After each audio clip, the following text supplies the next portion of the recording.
Welcome back to SBR Forum Videos. We are less than 1 week away from the start of the 2015 NFL season, which means it is finally time for me to release my 3 best bets when it comes to the future odds here this offseason. A couple of mixed ones here in the bag. We'll start it off with just a divisional winner, which I think the Philadelphia Eagles are one of the best values currently left on the odds boards to win their division, the NFC East at plus 150. They've been steadily rising on the odds boards here past the Dallas Cowboys throughout the preseason after they looked very impressive on the offensive side of the football. Team that could legitimately score more than 30 points per game, and in a weak division against three teams with very weak defenses, 6 times a year, that's going to be a gift wrap here for the Philadelphia Eagles on offense. I think they are going to be an extremely potent offense, probably one of the better 3 or 4 teams in the NFC right now. So I think at plus 150, you're still getting a very good value because the odds could very well be minus 150 or minus 200 even in about 6 or 7 weeks from now.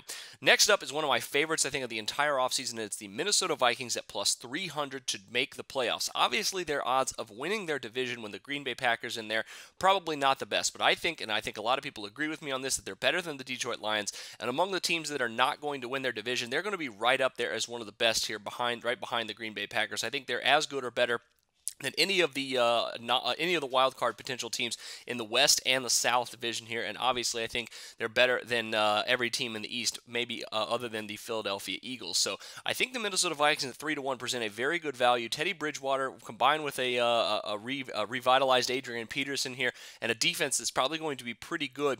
I really like the Minnesota Vikings' chances to win 9 or 10 games this season potentially and make the playoffs at 3-1. Definitely a really good value here. And finally, I think that the receiving touchdown leader is going to be a back-and-forth battle this year between 2 guys, and they happen to be the favorites. But I'm going to side with the guy that has a little bit better odds, or excuse me, a little bit more enticing odds, and that is Rob Gronkowski at 4-1 to lead the league in receiving touchdowns. Dez Bryant, obviously the favorite after last year, and probably going to have very tough competition against Dez this year because Tony Romo is going to need him in the red zone. Dez Bryant, probably the Cowboys' best red zone option now that DeMarco Murray is gone. But Rob Gronkowski is just 2 years removed from a 17-touchdown season, and with the amount of injuries the Patriots are looking at on the offensive side of this football, specifically at receiver right now, with Brandon LaFell missing basically the first half of the season, Julian Edelman being banged up throughout camp, Rob Gronkowski could once again have a 2013-esque season where he's catching nearly 100 balls for more than 1,300 yards, and yes, 17 to 20 touchdowns, I think is a legitimate possibility for Rob Gronkowski this year at 4-1.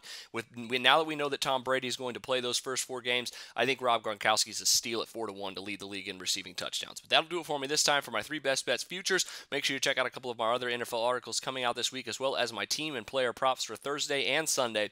But until then, for SBR Forum Videos, I'm Jordan Sharp.